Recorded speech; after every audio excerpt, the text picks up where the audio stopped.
అనగనగా ఒక అందమైన అడవి. ఆ అడవిలో అనేక జంతువులు ఆనందంగా జీవించేవి.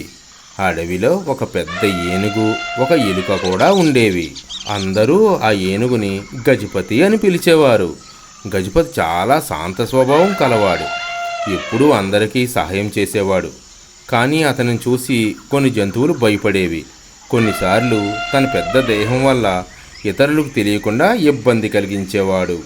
ఒకరోజు గజపతి అడవిలో నడుస్తూ పొరపాటున ఎలుక ఇంటి మీద కాలు వేసేస్తాడు. భయపడిన ఎలుక బయటకు వచ్చి కోపంగా ఇలా అంటుంది, ఏంటి, నీకు కళ్ళు లేవా? నా ఇల్లు మొత్తం పాడైపోయింది అని గట్టిగా అరుస్తుంది. అప్పుడు గజపతి కొంచెం సిగ్గుపడుతూ ఇలా అంటాడు, క్షమించు మిత్రమా, ఉద్దేశపూర్వకంగా చేయలేదు, అనుకోకుండా జరిగిపోయింది. నీకు కొత్త ఇల్లు కట్టిస్తా అని గజపతి అంటాడు. అన్నమాట ప్రకారం పెద్ద పెద్ద ఆకులు పొదలు తెచ్చి కొత్త ఇల్లు కట్టిస్తుంది గజపతి. ఎలుక ఆశ్చర్యపడి నవ్వుతూ ఇలా అంటుంది, నువ్వు పెద్దవాడివి, కానీ నీ మనసు ఇంకా పెద్దది, నువ్వు చాలా మంచివాడివి అని అనుకుంటూ ఇద్దరూ మంచి స్నేహితులవుతారు. ఆ రోజు నుంచి ఇద్దరి మధ్య మంచి స్నేహం మొదలైంది. గజపతి ఎలుకను తన వీపుపై ఎక్కించుకొని అడవి అంతా తిరుగుతుండేవాడు. ఎలుక పాటలు పాడేది, గజపతి తల ఊపుతూ డ్యాన్స్ చేసేవాడు. వారిద్దరిని చూసి ఇతర జంతువులు నవ్వుతూ అనుకునేవి, ఆహా, పెద్ద ఏనుగు చిన్న ఎలుక స్నేహం, ఇది ఎలా చాలా వింతగా ఉంది అనుకునేవి. కానీ వాళ్ళిద్దరూ ఎవరి మాట వినేవారు కాదు, తమ స్నేహాన్నే ముఖ్యంగా భావించేవారు. ఒకరోజు వేటగాళ్ళు అడవిలోకి వచ్చారు. వారు పెద్ద పెద్ద గుంతలు తవ్వి వాటిని ఆకులతో కప్పి జంతువులు పట్టుకునే వలలు వేయించారు. దురదృష్టవశాత్తు గజపతి దారి తప్పి ఆ గుంతలో పడిపోయాడు. అయ్యో, ఇలా జరిగిందేంటి? చుట్టుపక్కల ఎవరైనా ఉన్నారా?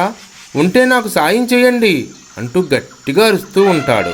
దూరంగా ఉన్న ఎలుక గజపతి కేక విని వెంటనే పరిగెత్తుకుంటూ వచ్చింది.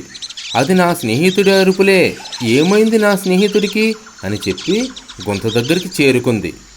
ఎలుక వచ్చి చూసేసరికి గజపతి గుంతలో తాళ్లతో కట్టేసి వలల మధ్య ఇరుక్కుపోయి ఉంది.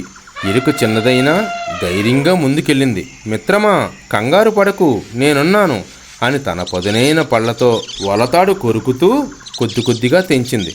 చాలాసేపు శ్రమించింది. చివరకు వల తెగిపోయింది.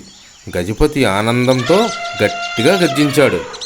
గజపతి ఎలుకతో, నా ప్రాణాలను రక్షించింది నువ్వే మిత్రమా, నువ్వు చిన్నవాడివి కాదు, గొప్ప మనసున్నవాడివి మిత్రమా అని ఎలుకను తనపై ఎక్కించుకుని ఆనందంతో అరుస్తూ అక్కడి నుండి పరుగులు తీసింది. గజపతి అరుపులు విని అడవిలోని ఇతర జంతువులన్నీ అక్కడికి వచ్చాయి. ఎలుక సాహసం చూసి ఆశ్చర్యపోయాయి. ఒక చిన్న ఎలుక ఏనుగును రక్షించిందా, ఇది నిజమైన స్నేహం అని జంతువులన్నీ అనుకుంటాయి. తరువాత జంతువులన్నీ కలిసి వేటగాళ్లను భయపెట్టి అడవిలో నుండి తరిమేస్తాయి.